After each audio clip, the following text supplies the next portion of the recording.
What up, YouTube? It's your boy ABC Delicious. I'm back yet again with another video.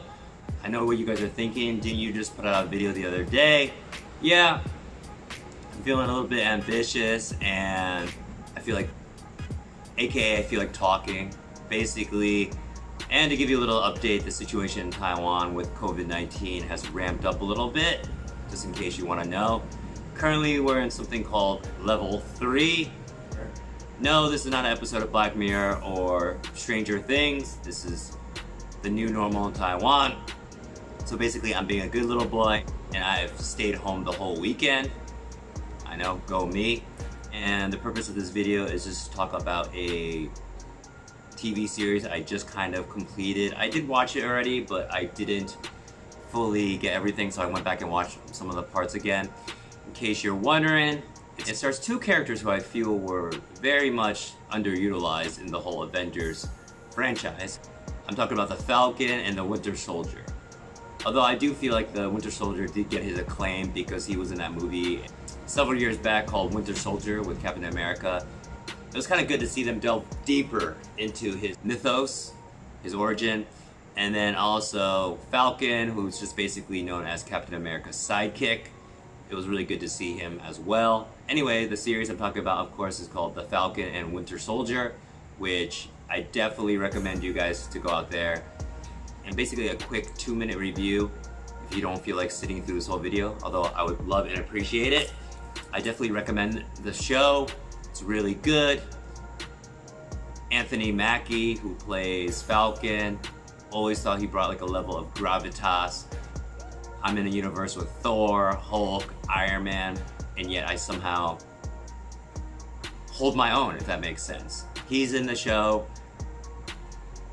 Sebastian Shaw as Winter Soldier is in the show too, and it was interesting. I was watching one of the panels, and during one of the questions, we kind of feel like the Falcon and Winter Soldier should kind of get like a buddy-buddy series or something. So in a way, and back then they didn't comment about it.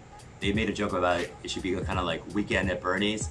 For all of you too young to know about that movie, please go out there and Google it. A highly underrated movie. Okay, no, it's pretty garbage, but it's one of those movies back in the day.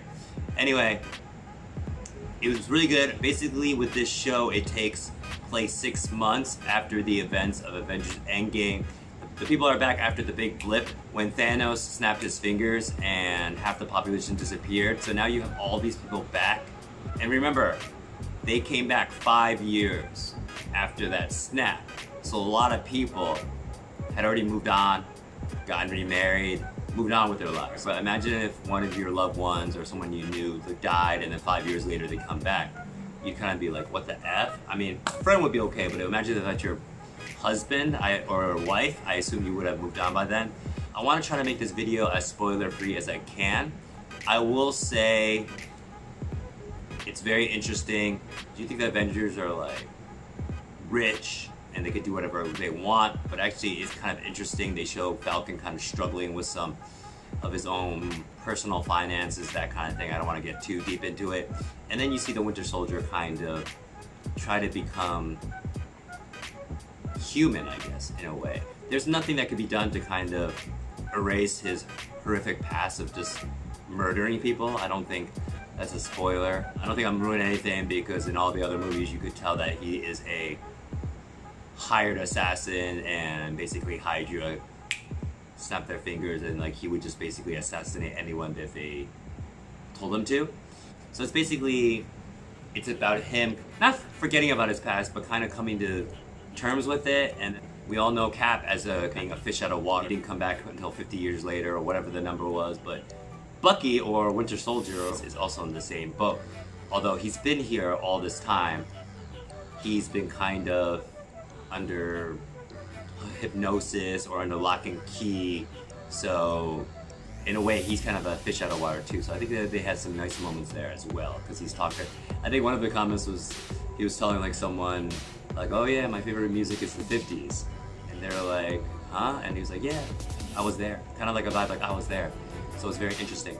Besides that, so Anthony Mackie kicks butt as a guy who, if you saw the end of Avengers Endgame, spoiler alert, Captain America gives him the shield.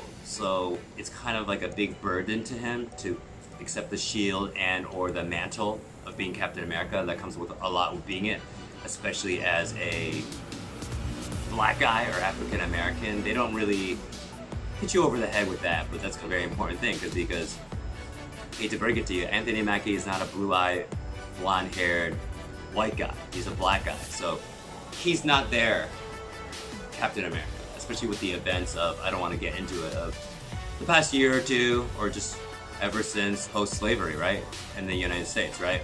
So he kind of has to carry that mantle, that burden, if you will, of being, yes, Captain America, a symbol of hope and courage and the American way, but also a black guy, a disenfranchised kind of person who maybe they don't want him as Captain America, if that makes sense. Other standouts on the show, the guy who plays Baron Zemo, forgive me, I don't remember his last name, but he was last seen in Age of Ultron, and I thought he did a pretty good job in that movie, but his role wasn't that huge.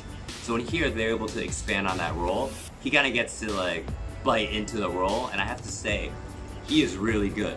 The other person, Emily something, who plays Sharon Carter, the girl who was last seen in Civil War. Besides awkwardly being known as the only niece who's also kissed the same guy that her aunt has.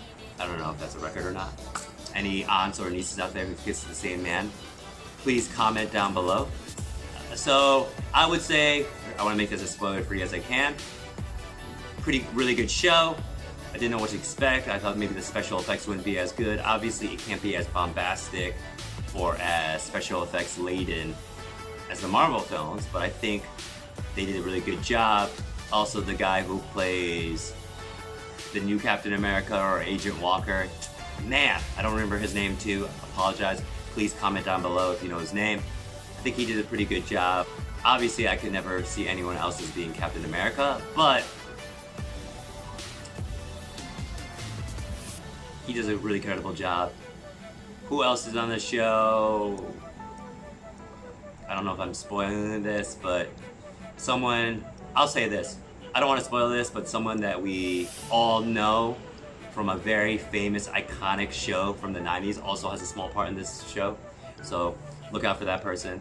Besides that, at the end of the day, what did I think about the show? 1 being the worst, 10 being the best. I'd probably give it like a 7.5, 8, and that's me being a fanboy, but I would say it has humor, it has action, and yeah, I would definitely recommend it. The bad guys in this show, so besides the guy who plays Baron Zemo, the other bad guys, no offense, I don't remember their names, didn't leave too much of an impression on me. They're kind of like a means to just get Falcon and the Winter Soldier like partnered up. I feel like they didn't really, as bad guys, they don't really rank that high up there on the scale of villains that I'll remember like 5 years from now, 10 years from now, that kind of thing. So yeah, so that's it. That's about it.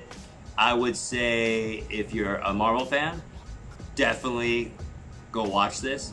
Even if you're not, I think you might enjoy it. I still have to go back and watch WandaVision. I haven't seen that. I don't know why I haven't seen that, but as far as I know, when I was checking the Rotten Tomatoes score on this, this is one of the higher ranked shows off of Netflix or off of Disney, so it has that going for that. And so I think that's about it.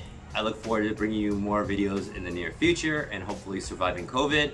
So until the next video, peace!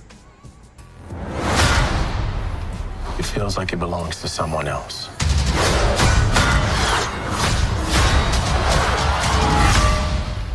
That shield represents a lot of things to a lot of people.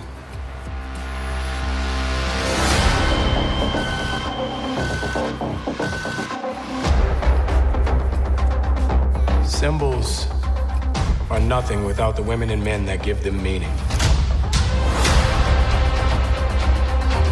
We need someone to inspire us again.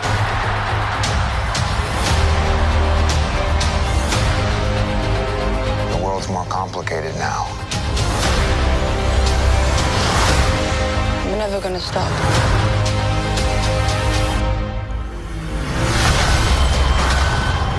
This world is ours.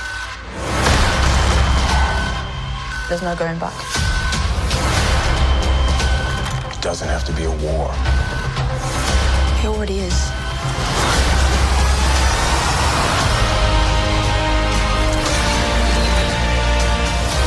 We can't lose this fight.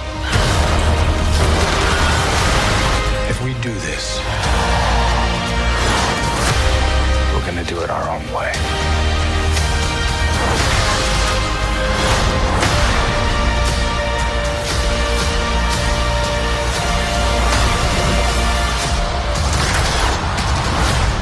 So we're partners. Co-workers, not necessarily a team. No.